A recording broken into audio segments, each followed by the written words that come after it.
Hello friends, welcome to my YouTube channel law classes by Monika. आज का हमारा topic है एक्सेप्टेंस क्या है, स्वीकृति क्या है, उसके एसेंशियल एलिमेंट्स कौन कौन से हैं और स्वीकृति का प्रतिसंहरण कब किया जाता है और यह कैसे पूर्ण होता है। Revocation of acceptance. अगर आपने हमारे चैनल को सब्सक्राइब नहीं किया है तो प्लीज़ सब्सक्राइब कर दीजिए, बेल आइकन ज़रूर प्रेस करिएगा ताकि आगे आने वाले वीडियो आप तक आसानी से पहुंच सकें। और अगर आपको हमारा वीडियो पसंद आए तो प्लीज़ लाइक एंड शेयर करना नहीं भूलिएगा।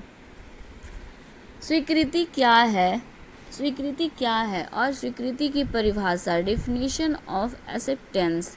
स्वीकृति को प्रतिग्रहण कहा जाता है। संविदा के सृजन में स्वीकृति का महत्वपूर्ण स्थान है। जब तक किसी प्रस्ताव को स्वीकृत नहीं किया जाए तो वह अर्थहीन होता है।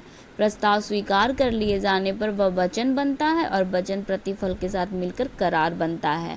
स्वीकृति को धारा 2 में परिभाषित किया गया। जब कोई व्यक्ति प्रस्ताव करता है और दूसरा व्यक्ति उस प्रस्ताव को स्वीकार कर लेता है तब कहा जाता है कि प्रस्ताव की स्वीकृति हो गई। संविदा में स्वीकृति का विशिष्ट स्थान है। प्रस्ताव स्वीकार कर लिए जाने पर ही पक्षकारों के बीच दायित्वों एवं अधिकारों का उद्भव होता है।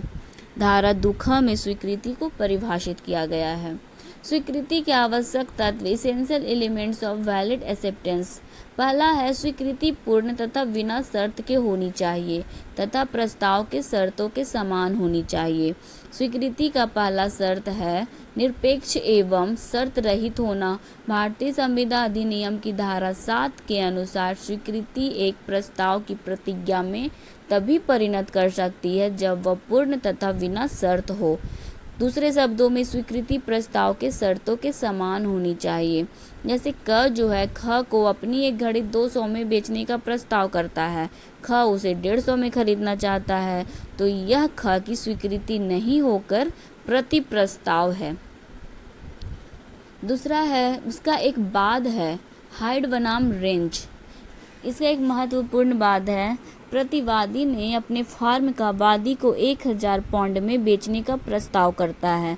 वादी उसे 950 पाउंड में खरीदना चाहता है, लेकिन फिर बाद में वादी 1000 पाउंड में खरीदने को तैयार होता है, लेकिन प्रतिवादी उस फार्म को बेचने से इनकार कर देता है।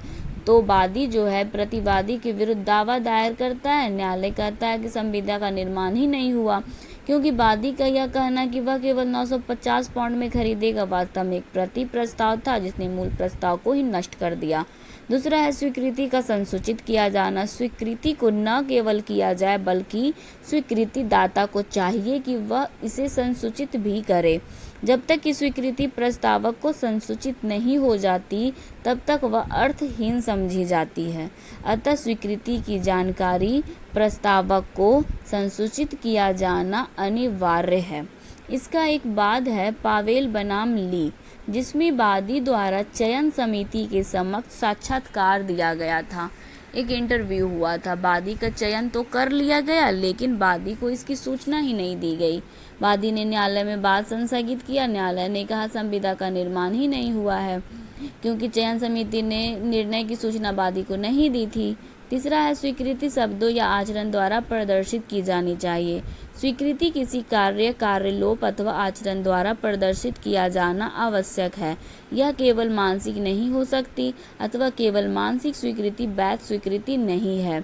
इसका एक बाद है फील्ड हाउस बनाम बिडले। इसमें वादी जो है अपने भतीजे को पत्र द्वारा उसका घोड़ा 30 पाउंड में खरीदने का प्रस्ताव किया और पत्र में यह भी लिखा कि यदि पत्र का जवाब नहीं आता है तो वह समझेगा कि घोड़ा खरीद लिया गया है।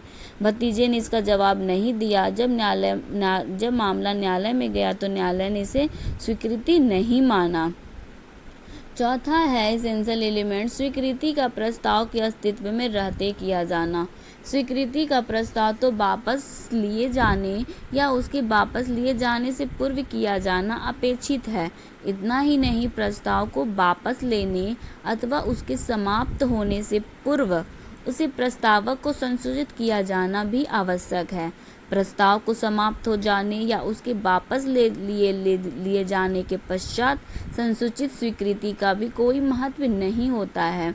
स्वीकृति कब पूर्ण होती है? भारतीय संविदा अधिनियम की धारा 4 के अनुसार प्रस्ताव के विरुद्ध स्वीकृति की संसूचना उस समय पूर्ण होती है जब वह उसका पारेषण कर देता है, जिससे वह स्वीकृति करने वाले की शक्ति से परे हो जाता है, परंतु यह प्रस्तावक के ज्ञान में आना चाहिए। क्या स्वीकृति का प्रतिसंहरण हो सकता है?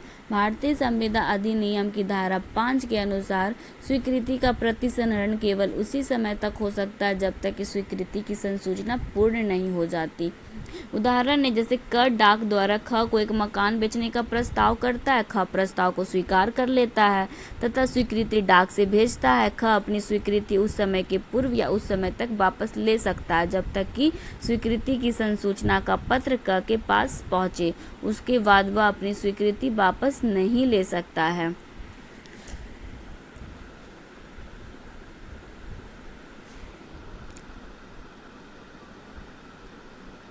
Thanks for watching my video.